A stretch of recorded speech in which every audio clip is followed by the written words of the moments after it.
ესთერის წიგნი ძველი აღთქმის უნიკალური ნაწარმოებია, რომელიც არა მხოლოდ წმინდა ტექსტია, არამედ ოსტატურად აგებული ისტორიული დრამაც. მოქმედება სპარსეთის იმპერიის დედაქალაქ სუსაში ვითარდება და ებრაელი ხალხის განადგურებისგან გათავისუფლების ისტორიას მოგვითხრობს. პირველი ნაწილი.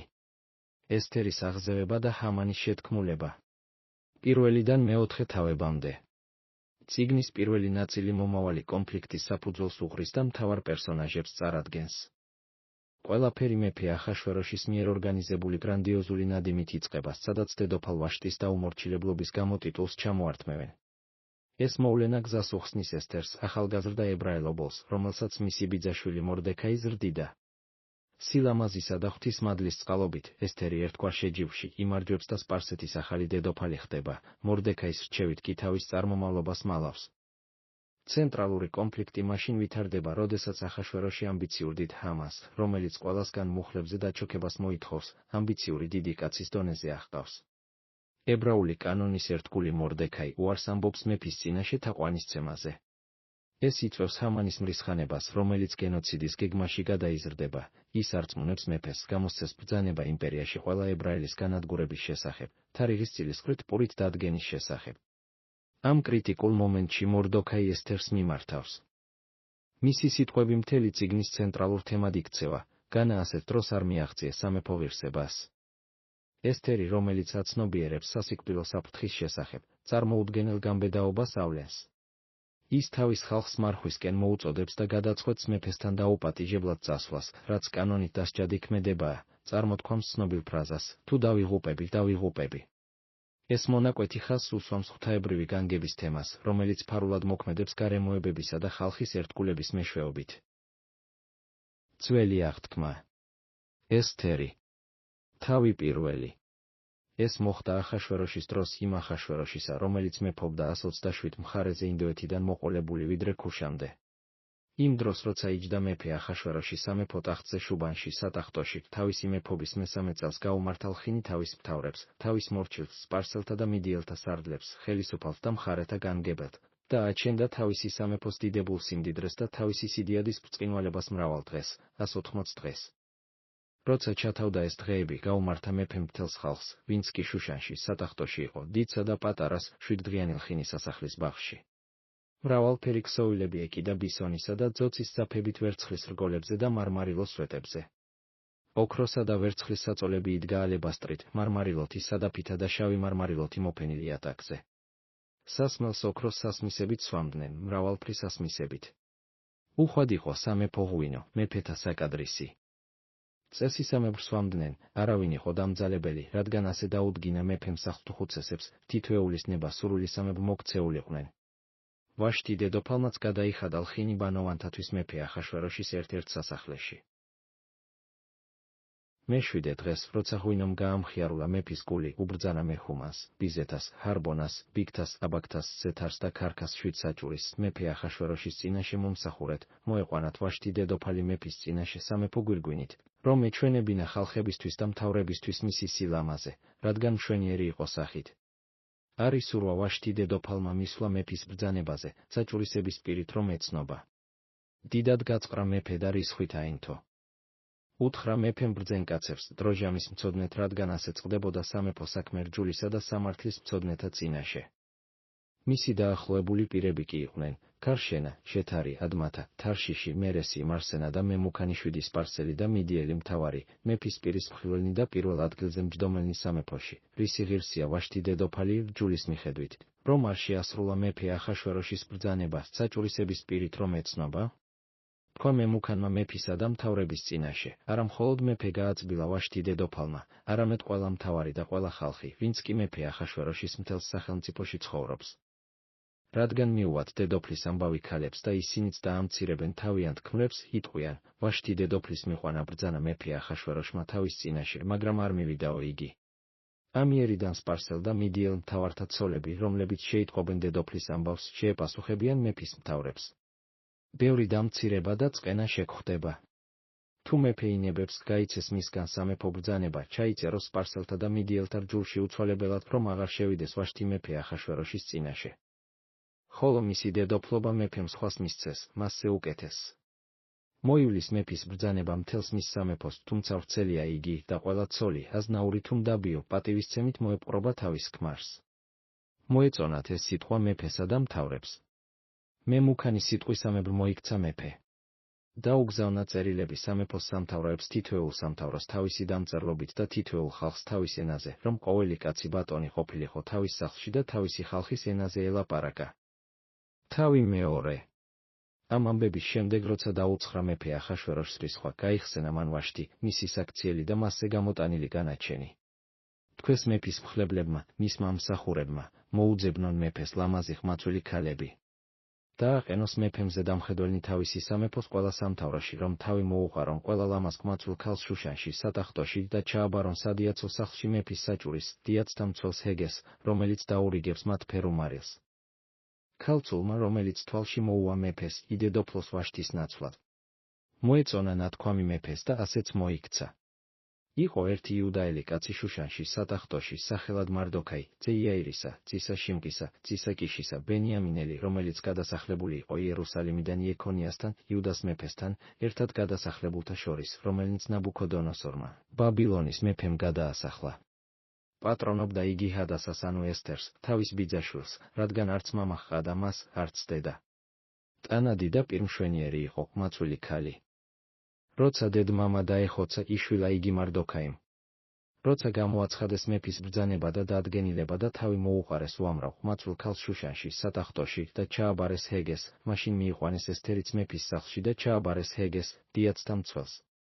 მოეწონა მას ხმაწვილი ქალი, რომელმაც მადლი პოვა მის თვალში. სასტრაფოდ მიაცემინა მისთვის ფერუმარილი და კუთვნილი წილი, მიაჩენინა 7 რჩეული მხევალი მეფის სახლიდან და მხევლებთან ერთად სადიაცო სახლის უკეთეს სადგომში გადაიყვანა. არ გაუმჟღავნებია ესთერს თავისიერი და სამშობლო, რადგან დაარიგა მარდოქაიმ, არ გაემჟღავნებინა. ყოველ დღე ჩაივლიდა ხოლმე მარდოქაი სადიაცო სახლის ეზოს წინ, ესთერის ჯანმრთელობისა და ამბის გასაგებად.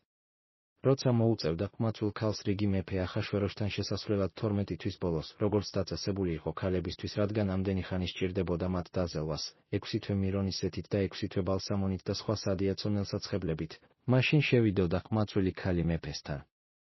რაც არ უნდა მოეთხოვა, თან გაატანდნენ ხოლმე სადიაცო სახლიდან მეფის სახლში მიმავალს. საღამო ხანს შედიოდა და დილით ბრუნდებოდა სხვა სადიაცო სახლში, შააბგაზის, მეფის საჭურისის და ხარჯათა მცველის ხელქვეით. მეტჯერ აღარ შედიოდა მეფესთან, თუ არ ინებებდა მეფე მის დაძახებას, თუ სახელდებით არ დაუძახებდა. როცა მოუწია ესთერს, მარდოქაის ბიძის, აბიხაილის ასულს, რომელიც ნაშვილები ჰყავდა მას, მეფესთან შესვლის რიგმა, არაფერი მოუთხოვია, გარდა იმისა, რაც დაწესებული ჰქონდა ჰეგესგან, მეფის საჭურისისა და დიაცთა მცველისგან. ყველა მისი მნახველის თვალში მადლი ჰქონდა ნაპოვნი ესთერს. მიჰგვარეს ესთერი მეფე ახაშვეროშს მის სამეფო სახლში მე-10 თვეს, ანუ ტებეთის თვეში, მისი მეფობის მე-7 წელს. შეუყვარდა მეფეს ესთერი ყველა ქალზე უფრო, ყველა ქალწულზე მეტი მადლი და წყალობა ჰპოვა ესთერმა მის წინაშე. და დაადგა თავზე სამეფო გვირგვინი მეფემ და ვაშტის ნაცვლად გაადედოფლა. გაუმართა მეფემ დიდი ლხინი თავის მთავრებსა და მორჩილ ლხინი ესთერის სახელზე და შეუმსუბუქა ტვირთი სამთავროებს და მეფურად გასცა საჩუქრები. როცა მეორეჯერ მოუყარეს თავი ქალწულებს, სამეფო კარიბჭესთან იჯდა მარდოქაი. არ გაუმჟღავნებია ესთერს თავისი სამშობლო და ერი, როგორც დარიგებული იყო მარდოქაისგან. ახლაც ისევე ასრულებდა ესთერი მარდოქაის სიტყვას, როგორც მაშინ, როცა მის მეურვეობაში იყო. იმ ხანებში, როცა სამეფო კარიბჭესთან იჯდა მარდოქაი, გაცოფდნენ ბიგთანი და თერეში, მეფის ორი საჭურისი, სულბლის მცველები და მეფე ახაშვეროშზე ხელის აღმართვა განიზრახეს. შეიტყო ეს ამბავი მარდოქაიმ და აცნობა დედოფალ ესთერს, ხოლო ესთერმა მარდოქაის სახელით მოახსენა მეფეს. გამოძიებული იქნა საქმე, დადასტურდა და ორივენი ხეზე ჩამოკიდეს. ეს ყველაფერი ჩაიწერა მატიანის წიგნში მეფის თვალწინ. თავი მესამე. ამ ამბების შემდეგ განადიდა მეფე ახაშვეროშმა ჰამან ჰამდათას ძე, აგაგიელი აღაზევა და დაუდგა სავარძელი ყველა მთავარზე მაღლა, ვინც კი ჰყავდა. მეფის ყველა მორჩილი, ვინც კი იყო სამეფო კარიბჭესთან, მუხლს იყრიდა და თაყვანს სცემდა ჰამანს, რადგან ასე ჰქონდა მასზე ნაბრძანები მეფეს. მაგრამ მარდოქაის არ მოუყრია მუხლი და არ უცია თაყვანი. ეუბნებოდნენ მეფის მორჩილნი, სამეფო კარიბჭესთან ვინც იყვნენ მარდოქაის, რატომ არ ემორჩილები მეფის ბრძანებას? ყოველ დღე რომ ეუბნებოდნენ და ყურს არ უგდებდა მათ, შეატყობინეს ჰამანს, რათა ენახათ იდგებოდა თუ რა თავის სიტყვაზე მარდოქაი, რადგან ნათქვამი ჰქონდა მათთვის, რომ იუდაელი იყო. დაინახა ჰამანმა, რომ მუხლს არ იყრიდა და თაყვანს არ სცემდა მას მარდოქაი და რისხვით აღივსო ჰამანი. იუკადრისა, მხოლოდ მარდოქაიზე აღემართა ხელი. რა კი მოახსენეს მარდოქაის გვარტომობა გადაწყვიტა ჰამანმა, მოესრა მთელი იუდაელობა, მარდოქაის ერი, ყველა, ვინც კი ახაშვეროშის სამეფოში იყო. პირველ თვეს, ანუ ნისანის თვეში, მეფე ახაშვეროშის მე-12 წელს დაიწყეს ფურის, ანუ წილისყრა ჰამანის თვალწინ და ყრიდნენ წილს დღიდან დღემდე და თვიდან თვემდე, 12 თვეს, ანუ ადარის თვემდე. უთხრა ჰამანმა მეფე ახაშვეროშს, არის ერთი ხალხი, განთესილი და გაფანტული სხვა ხალხებს შორის შენი სამეფოს ყველა სამთავროში. მათი რჯული განსხვავდება ყველა ხალხის რჯულისგან და არ ასრულებენ მეფის კანონებს. არა ხამს მეფისთვის მათი დატოვება. თუ მეფე ინებებს, გადაწყდეს მათი განადგურება. 10,000 ქანქარ ვერცხლს მიუწონი ხელში მოხელეებს, რომ სამეფო ხაზინაში შეიტანონ. წაიძრო მეფემ ხელიდან ბეჭედი და მისცა ჰამან ჰამდათას ძეს, აგაგიელს, იუდაელთა მტერს. უთხრა მეფემ ჰამანს, ვერცხლიც გეძლევა და ხალხიც, მოექეცი როგორც გენებოს. შეიყარნენ მეფის მწერლები პირველი თვის მე-13 დღეს და ყველაფერი ისე დაიწერა, როგორც ჰამანმა უბრძანა მეფის სატრაპებს, თითოეული სამთავროს განგებელს, ყოველი ხალხის მთავარს, თითოეულ სამთავროს თავისი დამწერლობით და თითოეულ ხალხს თავის ენაზე. მეფე ახაშვეროშის სახელით დაიწერა და სამეფო ბეჭდით დაიბეჭდა. დაეგზავნა წერილები შიკრიკების ხელით მეფის ყველა სამთავროს, რომ გაეწყვიტათ, დაეხოცათ, მოესპოთ ყველა იუდაელი, ხმაცულიდან მოხუცამდე, დედაცულიანად ერთ დღეს, მე-12 თვის, ანუ ადარის მე-13 დღეს და დაეტაცებინათ მათი ქონება. ბრძანების პირი, როგორც კანონი, უნდა წაეღოთ ყველა სამთავროში და გამოეცხადებინათ მთელი ხალხისთვის, რათა მზად ყოფილიყვნენ ამ დღისთვის. სასტრაფოდ წაიღეს შიკრიკებმა მეფის ბრძანება. გამოცხადდა თუ არა კანონი შუშანში, სატახტო ქალაქში, დასხდნენ პურობად მეფე და ჰამანი. შუშან ქალაქი კი ტიროდა. თავი მე-4. შეიტყო მარდოქაიმ ყველაფერი, რაც მოხდა. შემოიხია მარდოქაიმ სამოსელი, ჩაიცვა ჯვალო და თავზე ნაცარი დაიყარა. გავიდა შუაგულ ქალაქში და ხმამაღლა და მწარედ მოთქვამდა. მივიდა სამეფო კარიბჭემდე, რადგან ჯვალოთი შემოსილს სამეფო კარიბჭეში შესვლა არ შეეძლო. ყველა სამთავროში, ყველგან სადაც კი მეფის ბრძანება და კანონი მივიდა, დიდი გლოვა ჰქონდათ იუდაელებს, მარხვა ტირილი და გოდება. ჯვალო და ნაცარი ეგო ბევრს. მივიდნენ ესთერთან მისი მოახლეები და საჭურისები და ყველაფერი უამბეს. დიდად შეშფოთდა დედოფალი. გაუგზავნა სამოსელი, რომ შემოსილიყო მარდოქაი და გაეძრო ჯვალო, მაგრამ არ მიიღო. იხმო ესთერმა ჰათაქი, მეფის საჭურისთაგანი, რომელიც მისთვის ჰყავდა მიჩენილი მეფეს, და უბრძანა წასულიყო მარდოქაისთან, რომ გაეგო მისი ამბავი. გავიდა ჰათაქი მარდოქაისთან ქალაქის მოედანზე, სამეფო კარიბჭის წინ რომ არის. მოახსენა მარდოქაიმ ყველაფერი, რაც შეემთხვა და იმ ვერცხლის ამბავიც, რომელიც უნდა შეეტანა ჰამანს სამეფო ხაზინაში იუდაელთა გასაწყვეტად. დაწერილი კანონის პირიც შუშანში რომ გამოვიდა მათ გასაწყვეტად, მისცა ჰათაქს, რომ ეჩვენებინა ესთერისთვის და ეცნობებინა.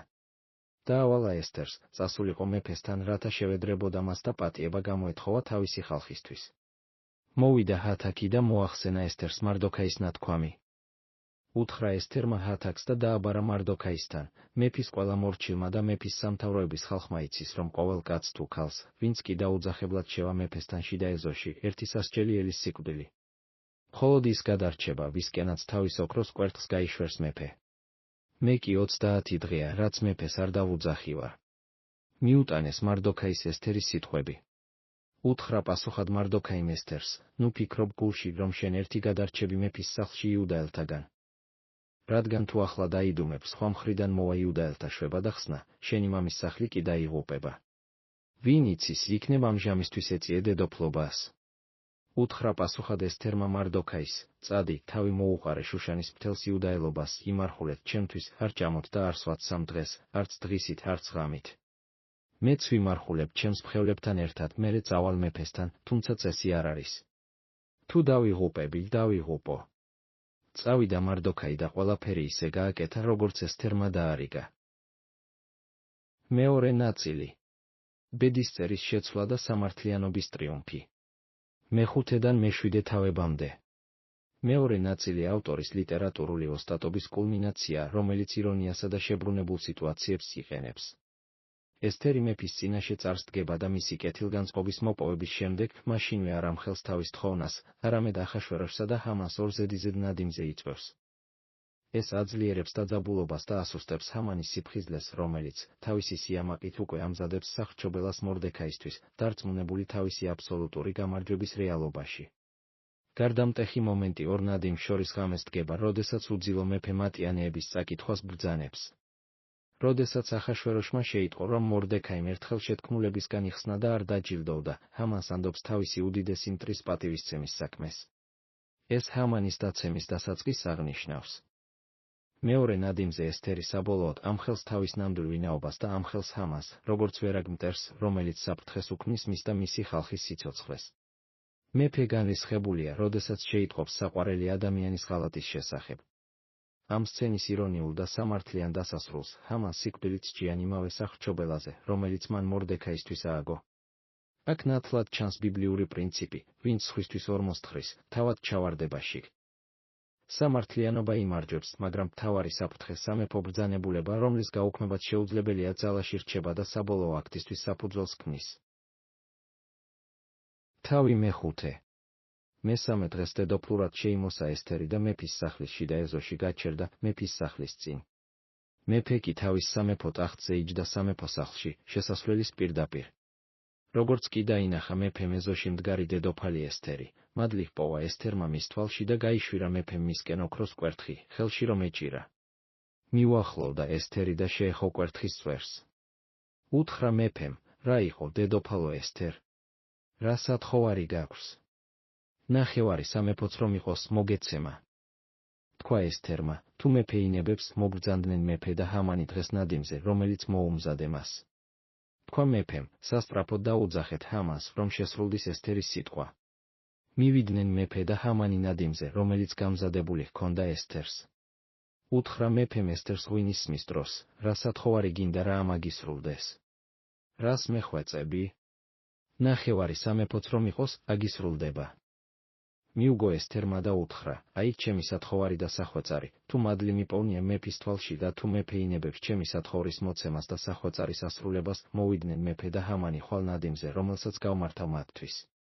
ხვალ მოვიქცევი მეფის სიტყვისამებრ. გავიდა იმ დღეს ჰამანი მხიარული და კმაყოფილი, მაგრამ როგორც კი დაინახა ჰამანმა სამეფო კარიბჭესთან მჯდარი მარდოქაი, რომელიც არ ამდგარა და არც განძრეულა მის წინ, რისხვით აივსო ჰამანი მარდოქაის მიმართ. მაგრამ თავი შეიკავა ჰამანმა. მივიდა სახლში და დაიბარა მეგობრები და ზერეში, თავისი ცოლი. მოუყვა მათ ჰამანი თავისი დიდების, დოლათისა და უამრავი შვილის ამბავს, როგორ განადიდა იგი მეფემ და როგორ აღაზევა სხვა მთავრებზე, მეფის მორჩილებზე. თქვა ჰამანმა, არავინ მოუწვევია ესთერ დედოფალს მეფესთან ერთად გამზადებულ ნადიმზე ჩემს მეტი. ხვალაც მიწვეული ვარ მეფესთან ერთად. ეს ყველაფერი არად მიჩანს, ვიდრე იუდაელ მარდოქაის ვხედავ სამეფო კარიბჭესთან მჯდარს. უთხრეს მას ზერეშმა, მისმა ცოლმა და მეგობრებმა, დაამზადებინე 50 წრთიანი ძელი და დილით უთხარი მეფეს, მასე ჩამოჰკიდონ მარდოქაი. მერე გულმხიარულად წადი მეფესთან ერთად ნადიმზე. მოეწონა ეს სიტყვა ჰამანს და დაამზადებინა ძელი. თავი მეექვსე. იმ ღამით ძილი გაუქრთა მეფეს. მოატანინა სამახსოვრო წიგნი მატიანე და უკითხავდნენ მეფეს. აღმოჩნდა ჩაწერილი, როგორ ამხილა მარდოქაიმ ბიგთანა და თერეში, მეფის ორი საჭურისი სულბლის მცველნი, რომელთაც მეფე ახაშვეროშზე ხელის აღმართვა ჰქონდათ განზრახული. თქვა მეფემ, რა პატივი და დიდება ხვდა ამისთვის მარდოქაის. მიუგეს მეფეს მისმა მორჩილებმა, არაფერი ხვდომია. თქვა მეფემ, ვინ არის ეზოში? ჰამანი იყო მოსული მეფის სახლის გარეთა ეზოში იმის სათქმელად, რომ ჩამოეკიდათ მარდოქაი მისთვის გამზადებულ ძელზე. უთხრეს მეფეს მისმა მორჩილებმა, აჰა ჰამანი დგას ეზოში. თქვა მეფემ, შემოვიდეს. შევიდა ჰამანი. უთხრა მას მეფემ, რა უნდა გავუკეთოთ კაცს, ვისი პატივით სურს მეფეს? თქვა გულში ჰამანმა, ვისი პატივი უნდა სურდეს მეფეს, თუ არა ჩემი? უთხრა ჰამანმა მეფეს, იმ კაცს, ვისი პატივით სურს მეფეს, მიართვან სამეფო შესამოსელი, რაც ემოსა მეფეს და ცხენი, რომელზეც იჯდა მეფე, როცა სამეფო გვირგვინი დაადგეს თავზე. მიართვან შესამოსელი და ცხენი მეფის უპირველესი კარისკაცის ხელით, შემოსონის კაცი, ვისი პატივით სურს მეფეს, მიიყვანონ ცხენით ქალაქის მოედანზე და გამოაცხადონ მის წინაშე, ასე ექცევიან იმ კაცს, ვისი პატივით სურს მეფეს. უთხრა ჰამანს მეფემ, სასწრაფოდ აიღე შესამოსელი და ცხენი, როგორც თქვი, და მოექეცი ასე მარდოქაის იუდაელს, სამეფო კარიბჭესთან რომ მზის. არაფერი დააკლო შენს სათქმელს. აიღო ჰამანმა შესამოსელი და ცხენი, შემოსა მარდოქაი, გაიყვანა ცხენით ქალაქის მოედანზე და გამოაცხადა მის წინაშე, ასე ექცევიან იმ კაცს, ვისი პატივით სურს მეფეს. დაბრუნდა მარდოქაი სამეფო კარიბჭესთან. ჰამანი კი გაეშურა შინისკენ დამწუხრებული და თავჩაქინდრელი. უამბო ჰამანმა ზერეშს, თავის ცოლს და მეგობრებს ყველაფერი, რაც შეემთხვა. უთხრეს მისმა ბრძენკაცებმა და ზერეშმა, მისმა ცოლმა, თუ იუდაელთა მოდგმის არის მარდოქაი, რომლის გამოც ემხობი ვერ დასძლევ მას, არამედ ნამდვილად დაემხობი მის წინაშე. ამას ეუბნებოდნენ, რომ მოვიდნენ მეფის საჭურისები და დააჩქარეს ჰამანი, წასულიყო ესთერის გამართულ ნადიმზე. თავი მეშვიდე. ეწვივნენ მეფე და ჰამანი სანადიმოდ ესთერ დედოფალს. უთხრა მეფემ ესთერს მეორე დღესაც, ღვინის სმის დროს, რა გაქვს სათხოვარი ესთერ დედოფალო? მოგეცმა. რა გაქვს სახვეწარი? ნახევარი სამეფოც რომ იყოს, აგისრულდება. თქვა პასუხად ესთერ დედოფალმა, თუ მადლი მიპოვნია შენს თვალში, მეფევ და თუ ინებებს მეფე, მომეცეს ჩემი სიცოცხლე ჩემს სათხოვარში და ჩემი ერი ჩემს სახვეწარში. რადგან გაყიდული ვართ მე და ჩემი ერი დასაღუპად, ამოსაწყვეტად და მოსასპობად. მონებად და მხევლებად რომ გავყიდულიყავით, დავიდუმებდი, მაგრამ მტერი ვერ აანაზღაურებს მეფის ზარალს. თქვა მეფე ახაშვეროშმა და ჰკითხა ესთერ დედოფალს, ვინ არის იგი და სად არის, ვინც გაბედა ეს საქმე. თქვა ესთერმა, ორგული კაცია ეს ბოროტი ჰამანი. შედრკა ჰამანი მეფისა და დედოფლის წინაშე. ადგა მეფე ნადიმიდან განრისხებული და გავიდა სასახლის ბაღში. ხოლო ჰამანი დარჩა, რათა პატიება გამოეთხოვა ესთერ დედოფლისგან, რადგან ხედავდა, რომ ავიხვედრიელოდა მეფისგან. როცა სასახლის ბაღიდან სანადიმო დარბაზში დაბრუნდა მეფე, დამხობილი დახვდა ჰამანის აწოლზე, რომელზეც ესთერი იყო. თქვა მეფემ, დედოფალზეც, რომ ძალადობს ჩემთან სახლში. სიტყვა დასცდა მეფის ბაგეს და დაუფარეს სახე ჰამანს. თქვა ხარბონამ საჭურისთაგანმა, მეფის კარისკაცმა, აჰა ჰამანის სახლში დგას ის ძელიც, ჰამანმა რომ მოუმზადა მარდოქაის, მეფეზე კარგის მოლაპარაკეს, 50 წყრთა სიმაღლით. თქვა მეფემ, მასზე ჩამოავრჩვეთ.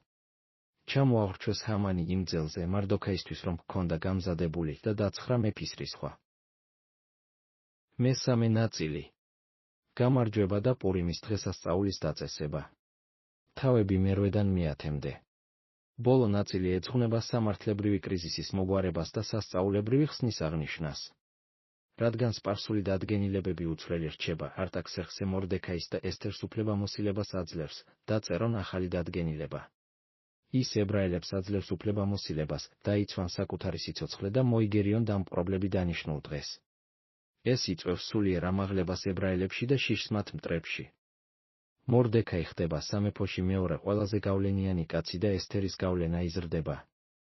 როდესაც განადგურების დანიშნული დღე დგება, ებრაელები ახტევენ გადამწყვეტ გამარჯვებას მათზე, ვინც მათ ზიანის მიყენებას უსურვებდა. თუმცა ავტორი ხაზს უსვამს, რომ მათ არ შეეხნენ ნადავლი, რაც აჩვენებს, რომ მათი მიზანი გადარჩენა იყო და არა მოგება. გამარჯვების შემდეგ მორდექაი და ესთერი აწესებენ პურიმის დღესასწაულს სიტყვიდან პური, რაც ნიშნავს გაზიარებას, რათა შეახსენონ მომავალ თაობებს, თუ როგორ გადაიქცა მათი მწუხარება სიხარულად.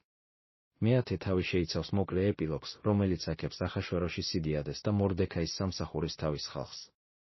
წიგნის ეს ნაწილი თხრობას საზოგადოებისა და ისტორიული მეხსიერების თემებით ასრულებს.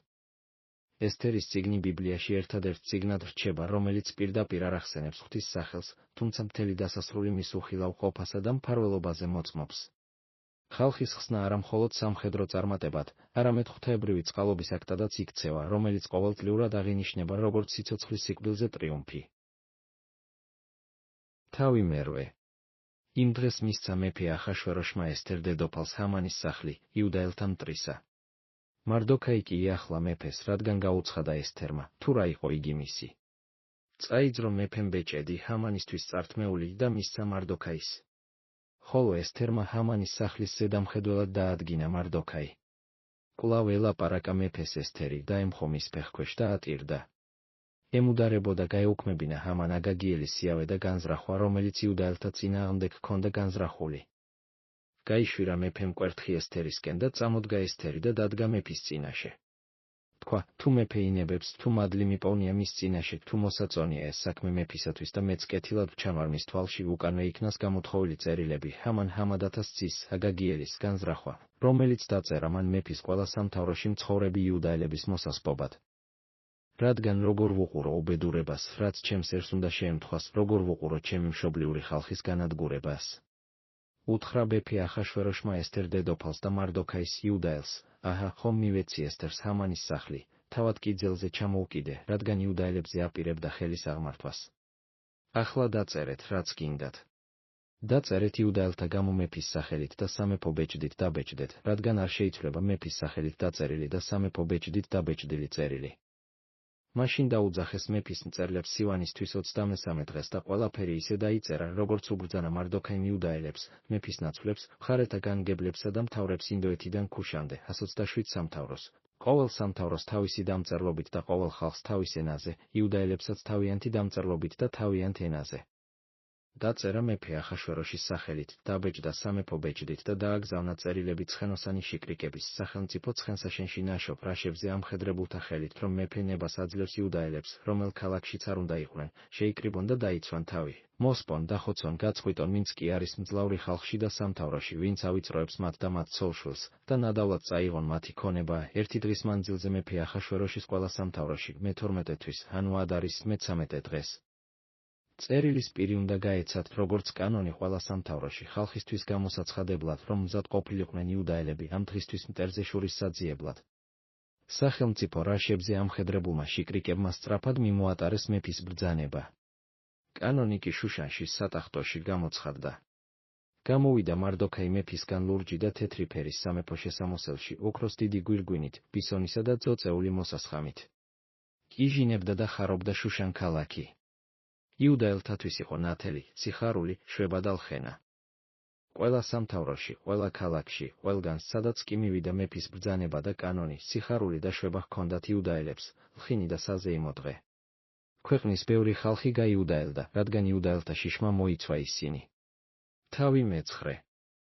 მე-12 თვის, ანუ ადარის მე-13 დღეს, როცა მოაწია მეფის ბრძანებისა და კანონის აღსრულების ჟამმა იმ დღეს, როცა იუდაელთა მტრები აპირებდნენ მათ ძლევას, თუმცა პირუკუ კი მოხდა, იუდაელებმა ძლიეს თავიანთ მოძულეთ, შეიკრიბნენ იუდაელნი თავ-თავის ქალაქებში, მეფე ახაშვეროშის ყველა სამთავროში, რათა ხელი აღემართათ თავიანთ მოსისხლეებზე. ვერავინ დაუდგა მათ წინ, რადგან მათმა შიშმა მოიცვა ყოველი ხალხი. მხარეთა მთავრებმა, მეფის ნაცვლებმა, განგებლებმა და სამეფო საქმეთა აღმსრულებლებმა პატივი მიაგეს იუდაელებს, რადგან მარდოქაის შიშისარით იყვნენ მოცულნი. რადგან დიდი იყო მარდოქაი მეფის სასახლეში და მისცდა მისი ამბავი ყველა სამთავროს, რადგან უფრო და უფრო დიდი ხდებოდა ეს კაცი მარდოქაი. დასცხეს მტრებს იუდაელებმა, გაწყვიტეს מחვილით და მოსპეს. როგორც უნდოდათ, ისე მოექცნენ თავიანი მოძულეებს. შუშანში, სატახტო ქალაქში, დახოცეს და მოსპეს იუდაელებმა 500 კაცი. ფარშანდათა, დალფონი და ასფათა, ფორათა, ადალია და არიდათა, ფარმაშთა, არისაი, არიდაი და იეზათა. დახოცეს ჰამან ჰამადათას ძის იუდაელთა მტრის 10 ვაჟი, მაგრამ გასაძარცვავად ხელი არ აღუმართავთ. იმავე დღეს მიუვიდა შუშანში სატახტოში მეფეს დახოცილთა სია. უთხრა მეფემ ესთერ დედოფალს, 500 კაცი და ჰამანის 10 ვაჟიშვილი გაწყვიტეს და მოსპეს იუდაელებმა შუშანში, სატახტო ქალაქში. მეფის სხვა სამთავროებში რაღაც იზამდნენ. რა სათხოვარი გაქვს? მოგეცემა. კიდევ რა სახვეწარი გაქვს? აგისრულდება. თქვა ესთერმა, თუ მეფე ინებებს, ხვალაც დაანებონ შუშანელ იუდაელებს იმის გაკეთება, რაც დღეს გააკეთეს ხეზე ჩამოჰკიდონ ჰამანის ვაჟები. თქვა მეფემ, იყოს ასე. გამოცხადდა განკარგულება შუშანში და ჩამოჰკიდეს ჰამანის 10 ვაჟი. შეიკრიბნენ შუშანელი იუდაელები ადარის თვეშიც, მე-14 დღეს, და გაწყვიტეს შუშანში 100 კაცი, გასაძარცვად კი ხელი არ აღუმართავთ.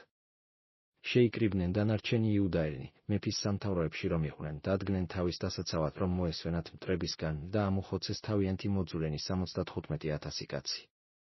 მაგრამ გასაძარცვად ხელი არ აღუმართავთ. ეს იყო ადარის თვის მე-13 დღეს. მე-14 დღეს კი მოისვენეს და ლხინისა და სიხარულის დღე და აქციეს ეს დღე. იკრიბებოდნენ შუშანის იუდაელები მე-13 და მე-14 დღეს, ხოლო მე-15 დღეს ისვენებდნენ, ლხინისა და სიხარულის დღედ გაიხადეს. ამიტომ არის, რომ სოფლელი იუდაელებისათვის, რომლებიც უგალავნო დაბებში ცხოვრობენ, ადარის მე-14 დღე სიხარულისა და ლხინის, ზეიმისა და ერთმანეთისთვის საჩუქრების გაგზავნის დღეა. დაწერა ეს ამბები მარდოქაიმ და დაუგზავნა წერილები ყველა იუდაელს, მეფე ახაშვეროშის ყველა სამთავროში მცხოვრებს, ახლომყოფს და შორსმყოფს, რომ დაეწესებინათ ყოველწლიური ზეიმი ადარის 14-სა და 15-ში, რა დღეებშიც მოისვენეს იუდაელებმა მტრებისაგან და რა თვეშიც მწუხარება სიხარულით შეეცვალათ და გლოვა ზეიმად, რათა ექციათ ეს დღეები ლხინისა და სიხარულის დღეებად, ერთმანეთისთვის საჩუქრების გაგზავნისა და ღარიბ ხატაკთა მოკითხვის დღეებად.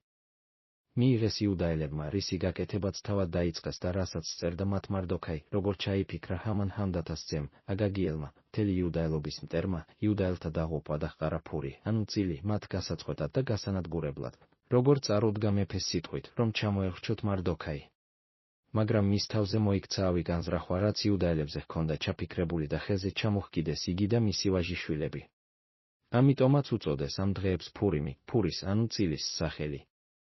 ამიტომაც თანახმად ამ წერილის სიტყვებისა და საკუთარი თვალით ნანახისა, თანახმად იმისა, რაც მათ შეემთხვათ, დაადგინეს და დაუწესეს იუდაელებმა თავიანთ თავს, თავიანთ შთამომავლობას და ყველას, მათთან შეხიზნურთ, რომ მოუშლელად ეზეიმათ ეს 2 დღე წლიდან წლამდე დათქმულ დროს დაწერილი სამებრ, ხსომებოდათ ეს დღეები და ეზეიმათ ყოველ თაობაში, ყოველ საგვარეულოში, ყოველ სამთავროში და ყოველ ქალაქში.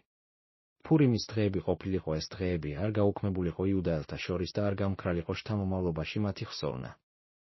დაჟინებით წერდნენ დედოფალი ესთერ აბიხაილის ასული და იუდაელი მარდოქაი, რომ შეესრულებინათ ეს მეორე წერილი ფურიმის თაობაზე.